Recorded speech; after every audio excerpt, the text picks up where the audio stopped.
Welcome back to the channel guys. तो इस video में हम बात करने जा रहे हैं एक और टाइप की जो कि फर्दर कॉज करेगा chromosomal abnormality which is are single gene disorders. अब जहाँ तक हम बात करते हैं, लास्ट वीडियो में हमने बात की थी टर्नर सिंड्रोम की। तो जो क्रोमोसोमल स्ट्रक्चरल या न्यूमरल एनॉमलीज हैं वो ऑलमोस्ट कंप्लीट हो चुकी हैं, कुछ रिमेनिंग है। फॉर एग्जांपल क्लिनफिंडर सिंड्रोम हो गया, पटाओ सिंड्रोम हो गया, और उनकी स्क्रीनिंग। ये पर्टिकुलर चीज़ें मैं सेपरेट वीडियो में आपको बताऊंगी, ठीक है। तो अभी के लिए उसको आप होल्ड पे रखें एंड लेट्स मूव फॉरवर्ड, ठीक है। बात करते हैं हम सिंगल जीन डिसऑर्डर्स की। नाम से अपन को पता चल रहा है कि बेसिकली इसका मतलब क्या है कि डिसऑर्डर जो है वो सिंगल जीन के अंदर हो रहा है। अब ये बहुत छोटा टॉपिक है, बहुत इजी टॉपिक है, आप लोगों ने 12th में पढ़ा भी होगा ये चीज़, बट वंस अगेन रिविजन के लिए। तो इसमें भी कुछ फर्दर टाइप्स आते हैं। सबसे पहले अगर अपन बात करते हैं तो that is autosomal recessive disorder, ठीक है। नाम से पता चल रहा है, ऑटोसोमल मतलब कि सोमेटिक सेल्स में हो रहा है, ऑटोजोम्स में हो रहा है, ठीक है। एंड रेसेसिव मतलब कि हमें पता है कि अगर हम अलील की बात करते हैं जीन के अंदर, फॉर एग्जांपल अगर मैं बात करती हूँ, ये मेरे अलील हैं, ठीक है। तो ये जो है ये मेरा डोमिनेंट है और ये जो है रेसेसिव है। डोमिनेंट का मतलब क्या होता है? डोमिनेंट का मतलब वो होता है जो अपनी कैरेक्टरिस्टिक शो करे, मतलब जो इसको दबा देगा और अपनी कैरेक्टरिस्टिक शो करेगा जब ये दोनों साथ में। और रेसेसिव का मतलब क्या हुआ? वो जो कि डोमिनेंट की प्रेजेंट में अपनी कैरेक्टरिस्टिक शो नहीं कर पा रहा है। तो देखो सिंपल सी बात है, अगर रेसेसिव को अपनी कैरेक्टरिस्टिक शो करनी है तो उसे क्या होना पड़ेगा? होमोजाइगस स्टेट में। मतलब कि ऑटोसोमल रेसेसिव डिसऑर्डर तभी मैनिफेस्ट करेगा जब ये होमोजाइगस स्टेट में होगा, मतलब जब ये स्मॉल ए स्टेट में होगा। क्योंकि अगर कैपिटल ए और स्मॉल ए आ गया, सिंपल सी बात है, ये ऊपर आ ही नहीं पाएगा, ये मैनिफेस्ट कर ही नहीं पाएगा खुद को, और डोमिनेंट ही सारा काम करेगा, ठीक है। आई होप ये चीज़ क्लियर है आपको।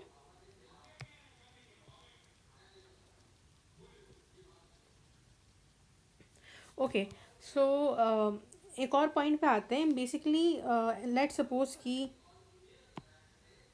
ये पेरेंट्स हैं, ठीक है, और पेरेंट्स में ये अपना एलील है या फिर ये अपना जीन है, ठीक है। पेरेंट्स जो है ना, पेरेंट्स नॉर्मल होते हैं due to being heterozygous, but they are carrier. Carrier का मतलब क्या है?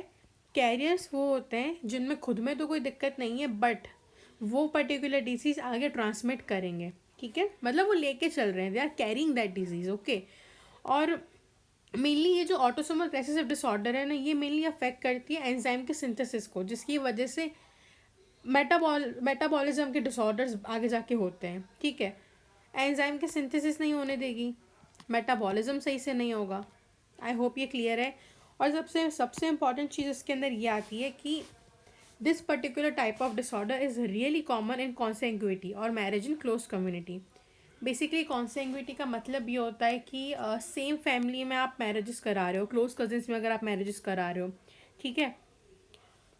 ओके, अब इसके एग्जांपल्स की अगर अपन बात करते हैं तो एग्जांपल्स इंपॉर्टेंट है एग्ज़ाम पॉइंट ऑफ व्यू से, तो याद कर लेना। सबसे पहले beta thalassaemia, sickle cell anaemia, spinal muscular atrophy, phenyl ketonuria, galactosaemia, ये सब जो है ये ऑटोसोमल रेसेसिव डिसऑर्डर के एग्जांपल्स हैं। अब ना अपन एक बात करते हैं, इसमें एक चीज़ आती है जिसे हम बोलते हैं पेडिग्री चार्ट, ठीक है। उसका पूरा जो सिम्बॉल्स का टेबल है ना, वो घाई के अंदर दे रखा हुआ है, तो please go and like just read it once, ठीक है। लिखने की कोई ज़रूरत नहीं है। अब हम यहाँ पे क्या बनाएंगे? अब हम यहाँ पे पेडिग्री चार्ट बनाएंगे, ठीक है। तो वो पेडिग्री चार्ट बनता कैसे, मैं पहले वो बता देती हूँ। यहाँ पे ये जो स्क्वायर शेप है, ये हम रिप्रेजेंट करते हैं मेल को, ठीक है। और जो सर्कल शेप होगा, इससे हम रिप्रेजेंट करते हैं फीमेल को। अब अगर आपको ऐसा सिंबल मिल रहा है, मतलब दे बोथ आर मैरिड, ठीक है, they both are married and further आगे जनरेशन कंटिन्यू हो रही है, ठीक है। अब अगर लेट सपोज कि मैंने अगर मेल में ऐसा पैटर्न बना दिया, ठीक है, हाफ फुल है, इसका मतलब हमारा जो मेल है वो कैरियर है। अगर फीमेल में होगा तो फीमेल कैरियर होगी। और अगर सपोज करो मैंने ये पूरा ही फिल कर दिया है, मतलब फीमेल डिजीज्ड है, और अगर मेल में होगा तो मेल डिजीज्ड है, ठीक है। आई होप ये क्लियर है। तो हम यहाँ पे क्या बनाने जा रहे हैं?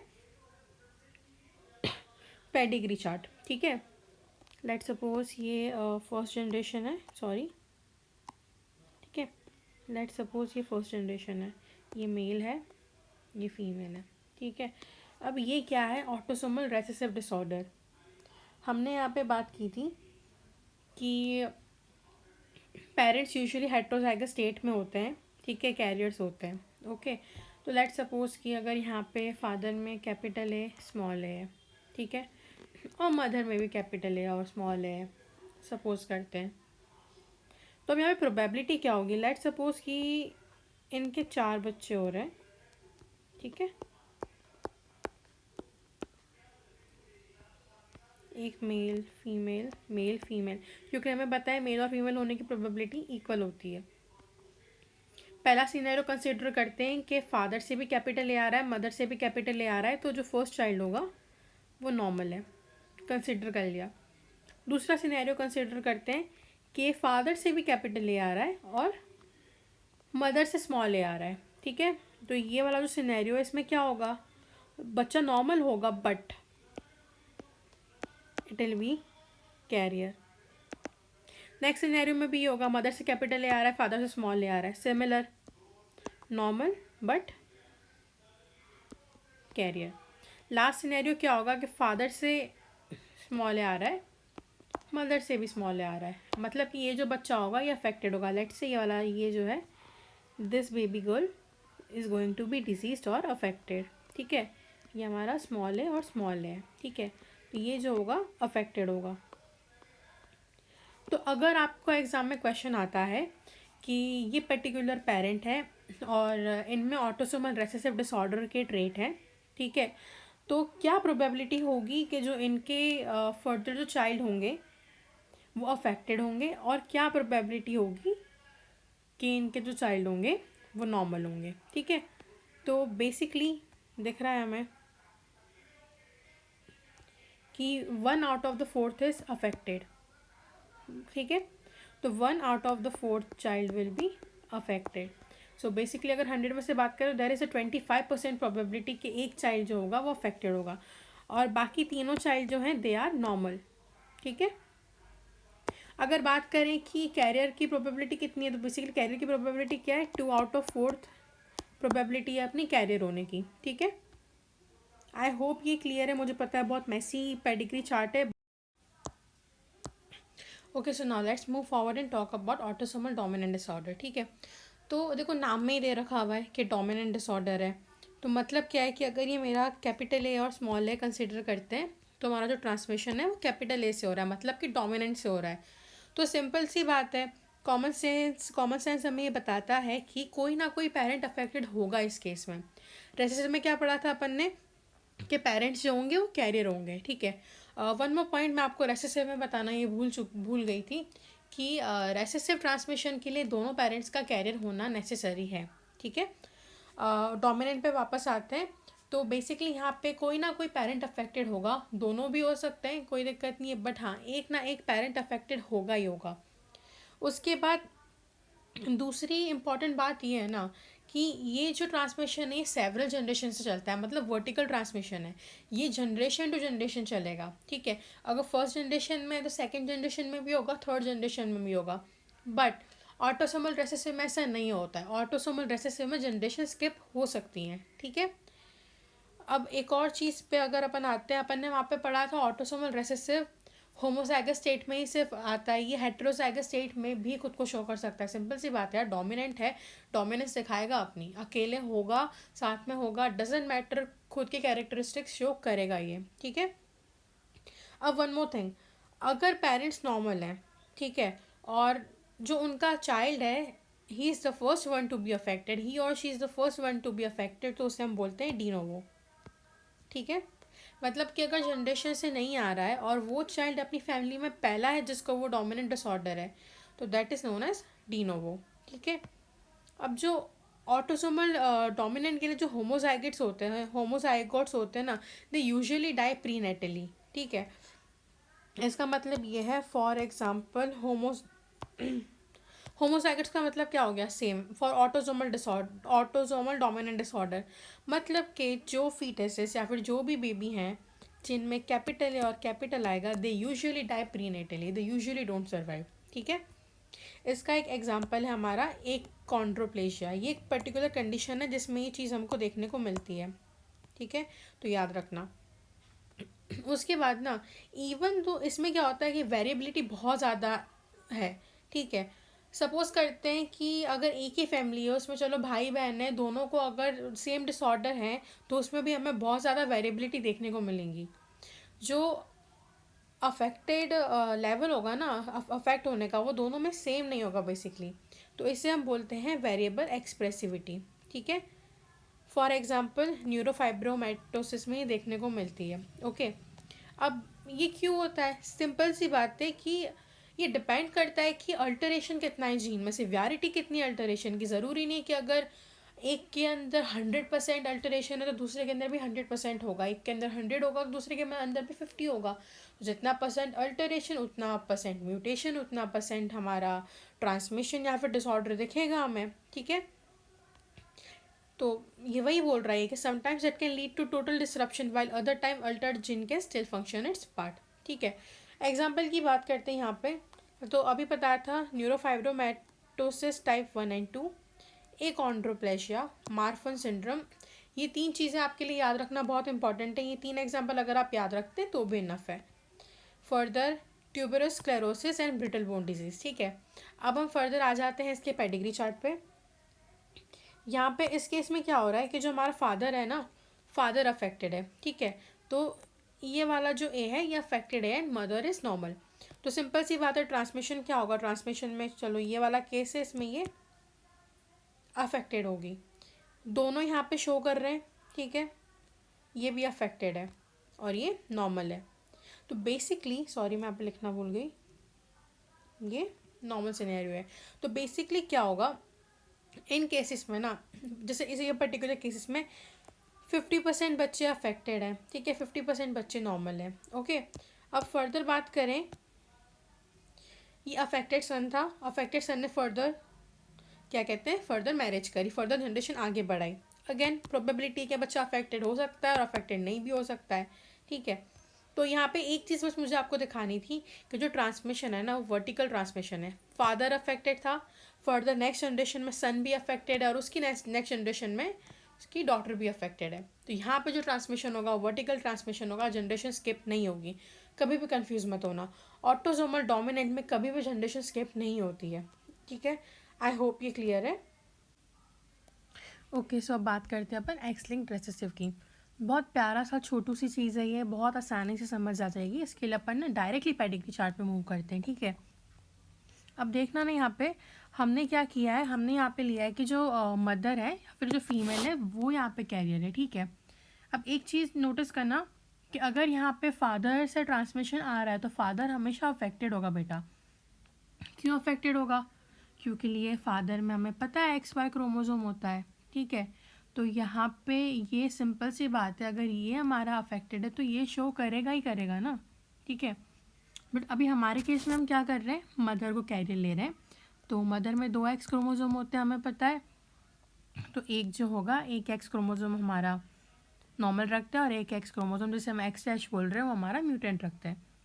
लेट सपोज ट्रांसमिशन हो रहा है, तो पहले अपन बात करते हैं कि मदर से नॉर्मल X क्रोमोसोम आया, फादर से भी नॉर्मल X क्रोमोसोम आ रहा है, तो we'll have a normal baby girl. ठीक है, इस केस में। उसके बाद बात करते हैं मदर से नॉर्मल X क्रोमोसोम आ रहा है, फादर से नॉर्मल, फादर से Y आना है सन में, तो फादर से सन में ट्रांसमिशन यहाँ पे तो होने का कोई चांस है ही नहीं ना। ठीक है, तो we'll have a normal son. ठीक है, उसके बाद बात करते हैं कि मदर से जो है ना, मदर से वी आर गेटिंग म्यूटेंट वाला एक्स लिंक्ड जीन। ठीक है, और फादर से वाई क्रोमोसोम। सिंपल सी बात है, इस केस में जो सन होगा वो अफेक्टेड होगा। और नेक्स्ट केस में करते हैं कि मदर से हमें म्यूटेंट वाला एक्स क्रोमोसोम मिल रहा है, फादर से नॉर्मल वाला मिल रहा है। यहाँ पे जो फीमेल होगी वो कैरियर होगी बट स्टिल नॉर्मल होगी। तो यहाँ पे जो एक पॉइंट हमें याद रखना है ना, वो ये याद रखना है कि जो सन्स हैं, half of the sons will be affected. देखा, 2 सन में से सिर्फ एक ही सन अफेक्टेड है। क्यों? क्योंकि सिर्फ उस एक सन में ही म्यूटेंट जीन आ रहा है हमारा। ठीक है, आई होप ये चीज़ क्लियर है। अब इसमें ये चीज़ याद रखना, it manifest only in male, female सिर्फ कैरियर्स की तरह एक्ट करती हैं and half of male children inherit mutant allele and are affected, जो कि मैंने आपको जैसे यहाँ पे बता दिया, ठीक है।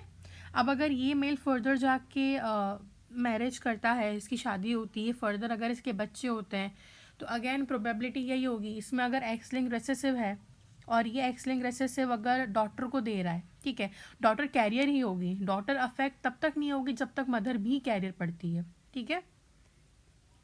Now let's move further. इसका एग्जाम्पल ये है कि इसके एग्जाम्पल क्या क्या है। सबसे पहले हीमोफीलिया, बहुत कॉमन चीज़ है, ये आई गेस हम सबको पता होती है कि haemophilia is an x linked recessive disorder, ठीक है। उसके बाद ड्यूचेन मस्कुलर डिस्ट्रॉफी, ठीक है। वन मोर थिंग, ये बहुत इंपॉर्टेंट है याद रखना आप लोगों के लिए कि colour blindness is also an example of X linked recessive disorder. कुछ याद रखो ना या रखो, ये दो चीज़ आपको याद होनी चाहिए, haemophilia and colour blindness are an example of X linked recessive disorder, ठीक है। उसके बाद mucopolysaccharidosis type 2 which is basically Hunter syndrome, नाम याद रखना, नाम याद रखने वाली चीज़ें बेसिकली, ठीक। ओके, सो अब हम बात करते हैं एक्स लिंक्ड डोमिनेंट डिसऑर्डर की। देखो यहाँ पे ना दो सिनेरियो हो सकते हैं कि वंस अगेन या तो मदर अफेक्टेड हो वो फर्दर ट्रांसमिशन करे, या तो फादर अफेक्टेड हो वो फर्दर ट्रांसमिशन करे। तो जो मदर होगी ना बेसिकली हेटेरोजाइगस फीमेल, वो ट्रांसमिशन फर्दर करेगी and the male would be hemizygous male would be affected और वो ट्रांसमिशन फर्दर करेगा। हम यहाँ पे हमारे केस में ले रहे हैं कि फीमेल अफेक्टेड है, ठीक है, और उसी के अकॉर्डिंग हम फर्दर पेडिग्री चार्ट का एनालिसिस करेंगे। वन मोर थिंग, ये पर्टिकुलर जो डिसऑर्डर ये काफ़ी रेयर है, यूजुअली होता नहीं है बट स्टिल होता है, ठीक है। रेयर है इसका मतलब यही नहीं है कि बिल्कुल ही नहीं हो रहा है, तो अगर 1% भी हो रहा है तो उसके लिए हमें जानना इम्पॉर्टेंट है, ठीक है। यहाँ पे फर्दर पेडिग्री चार्ट पे आते हैं। यहाँ पे जैसे हमें देखने को मिल रहा है कि मदर अफेक्टेड है बेसिकली हेटेरोजाइगस स्टेट में, तो यहाँ पे जो एक्स डैश है वो हमारा म्यूटेंट एलील है, ठीक है, म्यूटेंट जीन बोल रहा है, और फादर यहाँ पे परफेक्टली नॉर्मल है। फर्दर ट्रांसमिशन होगा, सिंपल सी बात है, ये देखना। तो अब इस केस में क्या होगा, जब मदर अफेक्टेड है या फिर जब फीमेल अफेक्टेड है ना, तब क्या होगा कि half of the son will be affected. देखो यहाँ पे फर्दर जनरेशन में 2 सन में सिर्फ 1 सन अफेक्ट हो रहा है and half of the daughters will also be affected, ठीक है। तो अगर फीमेल अफेक्टेड है तो half of the son and half of the daughters are going to be affected, ठीक है। उसके बाद अगर हम बात करते हैं फर्दर इस पेडिग्री चार्ट में देखना, ये जो अफेक्टेड सन है ना, अगर ये अफेक्टेड सन फर्दर जाके चलो फर्दर जाके मैरिज कर रहा है, शादी कर रहा है, ठीक है, तो इसके केस में क्या होगा ना कि इसके केस में सिर्फ डॉटर्स ही अफेक्टेड होंगी, क्योंकि ये इसका जो एक्स क्रोमोजोम है, अफेक्टेड एक्स क्रोमोजोम है, वो डॉटर्स में ही जाना है, क्योंकि मेल को तो वो वाई क्रोमोजोम दे रहा है। तो अगर मेल अफेक्टेड है, अगर मेल अफेक्टेड है तो सारे सन्स जो होंगे वो नॉर्मल होंगी और जो डॉटर्स जो होंगी वो अफेक्टेड होंगे। आई होप ये चीज़ क्लियर है कि मुझे डीप में जाके आपको पेडिग्री चार्ट समझाने की ज़रूरत नहीं है, ठीक है। अब फर्दर आगे बढ़ते हैं। तो फर्दर हम बात करते हैं माइटोकॉन्ड्रियल इनहेरिटेंस की। अगर आपको याद होगा मैंने सबसे पहली वीडियो में आपको बताया था कि माइटोकॉन्ड्रियल इनहेरिटेंस जो है वो मदर से ही होता है। क्यों? क्योंकि माइटोकॉन्ड्रिया जो है वो सिर्फ ओवम में प्रेजेंट है, स्पर्म में प्रेजेंट नहीं होता। तो अगर आपसे कोई पूछता है कि माइटोकॉन्ड्रियल इनहेरिटेंस किसके थ्रू हो रहा है, तो वो हमेशा मैटरनल इनहेरिटेंस ही होगा। तो जो अफेक्टेड फीमेल होगी ना, अफेक्टेड फीमेल के सारे ऑफस्प्रिंग्स अफेक्टेड होंगे, ठीक है, डजेंट मैटर मेल है फीमेल है, ठीक है, अफेक्टेड फीमेल के सारे ऑफस्प्रिंग्स अफेक्टेड होंगे और जो फर्दर अफेक्टेड डॉटर्स हैं वो डिसीज़ ट्रांसमिट करेंगी, ठीक है। अब जो सपोज करते हैं ये अफेक्टेड फीमेल है, ठीक है, अफेक्टेड फीमेल के सारे ऑफस्प्रिंग्स जो हैं ये भी अफेक्टेड होंगे, ठीक है। अब जो ये अफेक्टेड डॉटर्स है ना, ये फर्दर जाके अगर चलो लेट्स सपोज ये शादी करती है तो फर्दर जाके ये डिसीज़ ट्रांसमिट करेगी, बट मेल जो है मेल अफेक्टेड होंगे बट वो फर्दर जाके डिसीज़ ट्रांसमिट नहीं कर सकते हैं। क्यों नहीं कर सकते बच्चों? बिल्कुल सही, क्योंकि जो ट्रांसमिशन है वो मैटरनल है, तो ये तो आगे जाके फादर बनेगा, सिंपल सी चीज़ है, तो ये ट्रांसमिट तो कर नहीं सकता भले ही खुद अफेक्टेड हो। इसका एग्जाम्पल है माइटोकॉन्ड्रियल एन्सेफेलोपैथी, लैक्टिक एसिडोसिस, या फिर आप बोल सकते हैं कि स्ट्रोक लाइक सिंड्रोम करके एक चीज़ होती है। आप ना फर्दर डायबिटीज़ में जाके भी पढ़ोगे कि माइटोकॉन्ड्रियल ट्रांसमिशन की भी डायबिटीज़ के डिफरेंट टाइप है, ठीक है, दो बाद में बात करेंगे। एंड हाँ, one more thing, I am sorry, X link dominant के कुछ एग्जाम्पल है, मैं बताना भूल गई थी। Hypophosphatemic vitamin D resistance rickets, it is a type of rickets, and orofaciodigital syndrome. तो बच्चों, इसी के साथ ये वीडियो ख़त्म होती है। आई होप आपको ये चीज़ क्लियर है, बहुत बेसिक सी छोटी सी चीज़ है। स्टिल अगर आप लोगों को कोई भी डाउट हो तो please let me know in the comments, मैं क्लियर कर दूँगी। कोई भी डाउट छोटा या बड़ा नहीं होता। और वंस अगेन, नोट्स के लिए अगर आपको चाहिए कमेंट कर देना, I will send you the link, ठीक है। Thanks for watching, like and subscribe.